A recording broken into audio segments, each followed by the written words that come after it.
ரவா லட்டு எப்படி பண்ணலான்னு பார்க்கலாமா? ஒரு பிளேட்டில் 2 கப் ரவா எடுத்திருக்கேன். ஸ்டவ் ஆன் பண்ணி ஒரு கடாய் வச்சு அதில் கீ ஆட் பண்ணி நமக்கு தேவையான கேஷ்யூ அண்ட் பாதாம் ஆட் பண்ணிக்கிறோம். தென் அதை நல்லா ரோஸ்ட் பண்ணி ஒரு பிளேட்டில் ட்ரான்ஸ்ஃபர் பண்ணி எடுத்துக்கிறோம். தென் அதே கடாயில் எடுத்து வச்சிருந்த ரவாய் போட்டு நல்லா ரோஸ்ட் பண்ணிக்கிறோம். தென் சுகருக்கு 1 கப் சுகர் மட்டும் போட்டு கிரைண்ட் பண்ணிக்கிறோம்.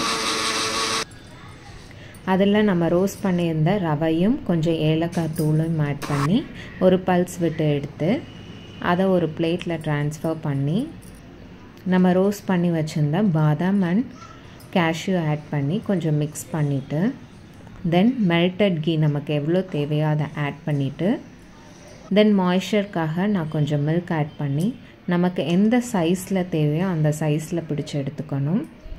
நல்ல ஸ்வீட்டான ரவா லட்டு ரெடி. ஸோ ஸ்வீட்டான rava laddu ready. Thanks for வாட்சிங். Subscribe for more videos.